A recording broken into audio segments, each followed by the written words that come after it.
The best 3 TVs under $500 today. I'll be giving you guys those TVs, so smack a like on the video because I'm getting to the point right now. So let's just dive down this little list here, okay? If you're somebody that, you're on a budget, you're not really looking to go all out with an HDMI 2.1 TV and buy all the fancy smancy stuff, but you still prefer quality at a budget price point, then you have to look no further than the number one pick here, the Hisense H8G. This TV is going to give you awesome, beautiful colors that honestly will get you so close to some of the top-end sets that you really won't need to go too far. The thing that you're not going to be getting is all the extra brightness that those newer sets can offer, and you're also not going to be getting a lot of the key features like motion refinement, like to the fine degree that they have. Like, I know Sony has something like X Motion Clarity, where they let you take motion above and beyond. You're not going to be getting, the more advanced picture set options and features like the AI stuff, right? Like the upscaling that is so intelligent that it can, scratch your back and toast your bread at the same time. But of course, you're not paying for that, right? So I don't think you'll mind scaling back on some of the granularity of these televisions in order to get a competent picture that's reasonable for folks on a budget, right? So that's the first TV. The second one would be the TCL 5 series, but that makes it easy. Just look up the TCL 5 series of 2020, but then also look up the name if you want to get the specific model, which is the S535. Now, they do vary from region to even retailer, so you might have to be careful with that. Just the TCL 5 series of 2020.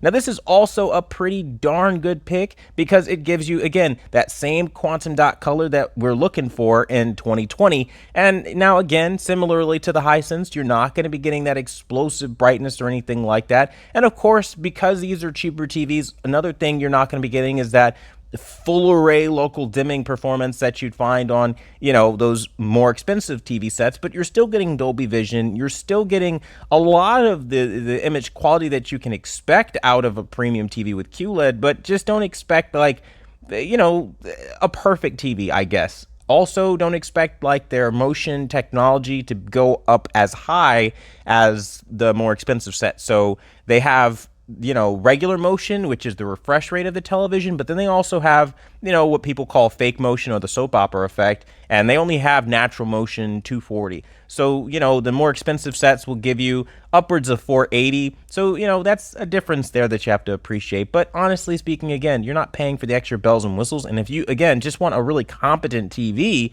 that's a great budget pick, I think this will be a nice option. Now, last but not least, they have the Samsung TU8000. Now, to be very honest with you, the only circumstance, and I mean the only circumstance you will ever want to buy this TV is if you are a diehard Samsung fan, you want the Samsung interface, you like what they have to offer, but you're not trying to pay top-end pricing and you don't want to break even $500, because this TV doesn't have anything really to write home about. There's no quantum dots. They're really, it's a very outdated TV out of the gate, but it is going to give you the Samsung interface. So if that's something that you were just hell-bent on, you wanted a name brand TV that is under $500, this would be literally your only bet.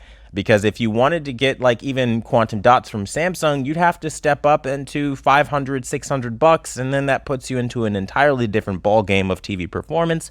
So honestly, that's another conversation to have at a different point in time. But similarly to the other ones, you do have a really nice picture quality. It is a very tack sharp picture, so that's not something you really have to worry about. And Samsung has something that they call their crystal clear color technology. Now, while it's not QLED, it does definitely give you some pretty vivid colors for not being quantum dots. So that is something to mention, though it is not perfect. And of course, you're not paying for perfection, but this is not as great as I think a lot of people would want a TV to be. And I think that's just kind of how these things play themselves out. But ultimately, it is a competent enough television, and it gives you enough of the Samsung interface features like Bixby and being able to use the home features and all that stuff. So if you wanted like a smart TV, that's all you really cared about, I guess this would be great. And then also the ambient mode to let you kind of turn your TV into like a gallery type TV. It's a very niche thing, really. So if you wanted some of the more luxurious features on a budget, again, that would kind of be your only pick there from Samsung without breaking $500. That's really it, folks. Now, if I'm being very honest with you, I think we're so close already. I mean, we're right now in, almost mid-October of 2020. I think if you can wait just a little bit longer, see what they offer at CES, they're really going to surprise us. I mean, because we saw brands like Hisense and TCL really step it up this year, and I feel like if you could just wait a little bit longer, you might actually walk away a winner. Now, the big takeaway with all of these TVs that I just mentioned, none of them are going to be excellent black level performers, and none of them are going to be blisteringly bright or have flawless motion or things like that. So you're going to have to keep that in mind. Also, quality control, because of the price point, will be something that will be dodgy. You may have to exchange these units quite a few times because, that's just the way it is at this price point. So just kind of work through the growing pains, but these are your best options. I've narrowed it down to literally only 3. I know a lot of you have been asking for some super budget options, and these are the best I've come up with. Out of everything I've seen this year, these are the only TVs that offer anything worth your time at that price point. So I really hope this helps you guys out. If it does, smack a like on this video, and I want to thank you guys so much for watching the #1 brand in honesty. And hey, if I've saved you some money, maybe consider subscribing, because that's what I do here. Until the next video, I'll see you guys later.